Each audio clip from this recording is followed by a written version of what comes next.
बंधुओं,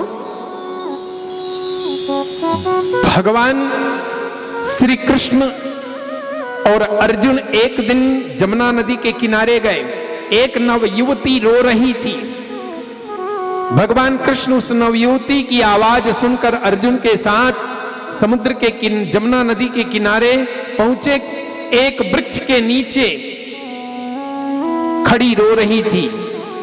अर्जुन ने पूछा, देवी आप कौन है? बोले, मेरा नाम कालिंदी है, मैं कृष्ण को पति के रूप में वर्ण करना चाहती हूं। अर्जुन के कहने से कन्हैया ने कालिंदी को वर्ण किया। कालिंदी सत्यभामा, रुक्मणी और जामवंती चार पटरानियों के पति हुए। मित्र वृंदा के साथ विवाह किया।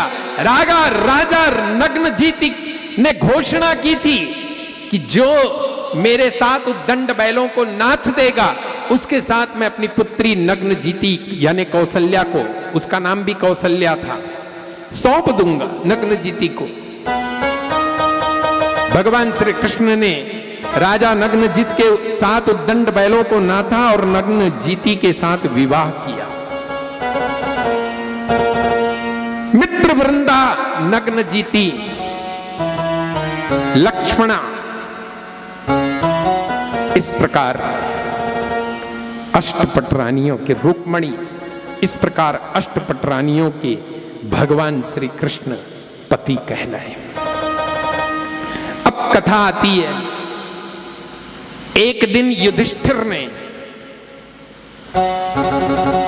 पांडवों ने राजसूय यज्ञ का निमंत्रण पत्र भगवान श्री कृष्ण के पास भेजा। द्वारिका में श्री कृष्ण रथ पर सवार होकर चल पड़े। महाराज युधिष्ठिर के राजसूय यज्ञ में सम्मिलित होने। रास्ते में नारद जी मिले, कहने लगे, प्रभु जब तक इस धरती पर भौमासुर जिंदा है तब तक कोई भी राजसूय यज्ञ हो, अश्वमेध यज्ञ हो, कोई भी यज्ञ संपन्न नहीं होगा। क्योंकि कौन है? राक्षस है। कौन? भौमासुर। तो क्या करें? क्या किया भौमासुर ने?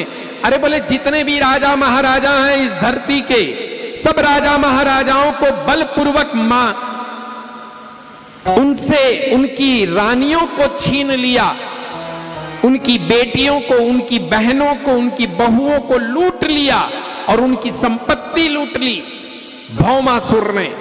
उसका प्रधान सेनापति मुर है, अपने 7 पुत्रों के साथ भौमासुर के महल की रक्षा कर रहे हैं।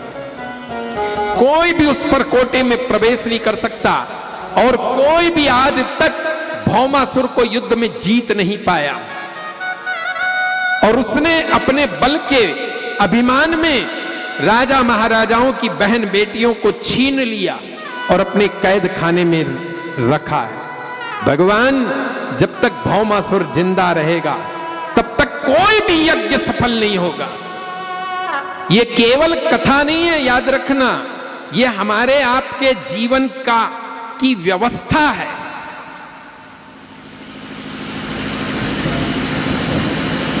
कथा इस कानों से सुने, इस कानों से निकाल दे, ऐसा नहीं है।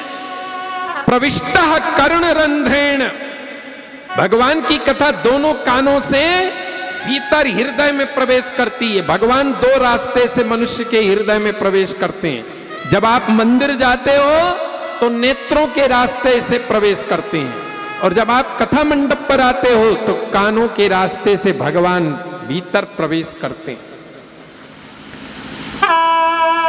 कथा के माध्यम से। तो छोटी बात नहीं है। भगवान श्री कृष्ण अपने रथ को मोड़ दिए और भौमासुर की राजधानी में निकल पड़े। आवाज लगाई, अरे नराधम दुष्ट भौमासुर, बाहर निकल। भौमासुर ने अपने प्रधान सेनापति मुर को भेजा, कह जाओ तो देखो तो कौन लोमड़ी हल्ला कर रही है, ऐसा कहा कृष्ण से। मुर आया गदा लेकर अपने 7 पुत्रों के साथ। भगवान श्री कृष्ण ने चक्र सुदर्शन से मुर को मार दिया और उनके 7 पुत्रों को मार दिया। मुर को मारने के कारण भगवान श्री कृष्ण का नाम मुरारी पड़ा। प्रेम से बोलिए कृष्ण मुरारी भगवान की। इसके बाद भौमासुर को आवाज लगाई। भौमासुर ने देखा, बोले अरे मुर मारा गया, सामान्य व्यक्ति नहीं है, चलकर देखना चाहिए कौन है। बाहर आया भौमासुर। भगवान कृष्ण के साथ भौमासुर का युद्ध प्रारंभ हुआ। भगवान श्री कृष्ण ने चक्र सुदर्शन से भौमासुर का भी वध कर डाला और किले में प्रवेश किया। 16,000 पटरानियां थी। कुछ लोग कहते हैं कि भगवान की 16,108 रानियां थी। 100 रानियों का तो नाम ही नहीं, 100 रानियों की तो गणना ही नहीं है। केवल 16,000 लिखा है श्रीमद् भागवत में, षोडश सहस्त्र, केवल 16,000। तो हम ये कहेंगे 16,000 रानियां मन की साधना है और अष्टपट रानियां अष्टधा प्रकृति है, अर्थात शरीर की साधना है। शरीर का नाम होता है, मन का कोई नाम नहीं होता।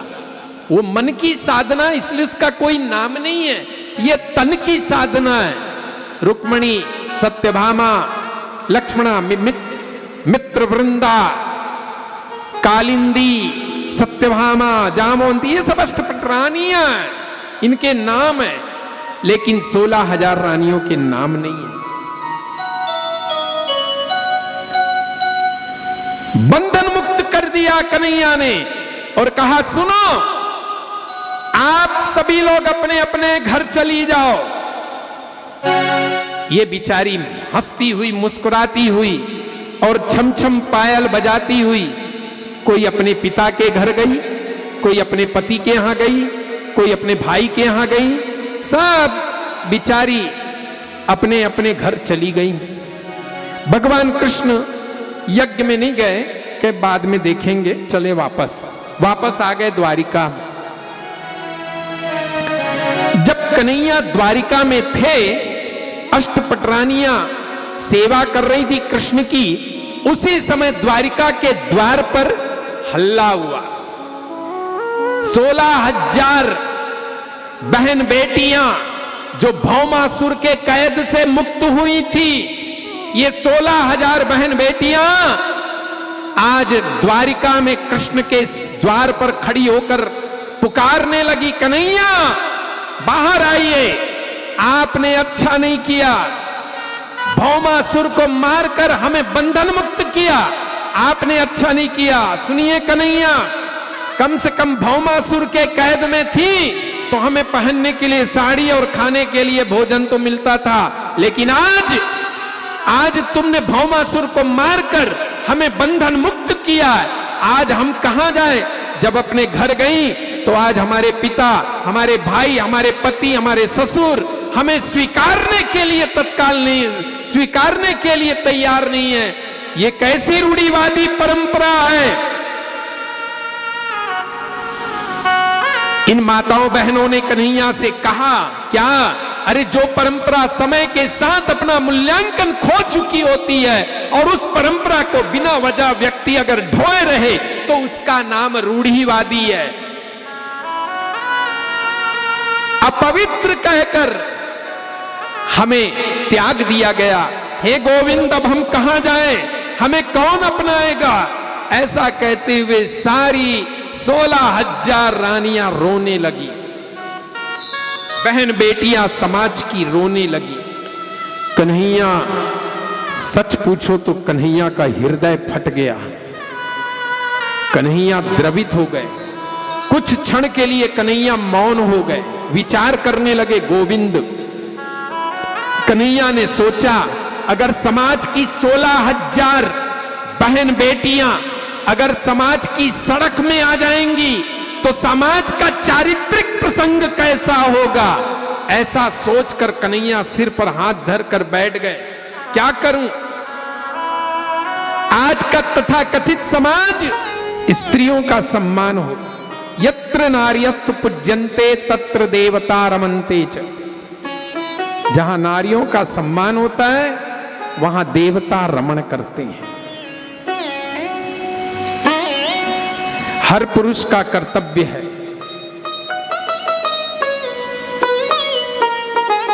अगर इन माताओं बहनों का सम्मान कर किया जाए तो घर में समृद्धि आएगी। महोदय, कन्हैया ने 16,008 रानियों के पति कहलाकर सारी दुनिया को यह संदेश दिया कि हम भारत का में गंगा का पानी पीते हैं, विश्वनाथ की धरती का जल अनाज खाते हैं। हमारा धर्म है, हमारा कर्तव्य है कि हम भारतीय संस्कृति में जीवन जिए। पाश्चात्य संस्कृति को ठोकर मारिए, भारतीय संस्कृति का सम्मान करिए।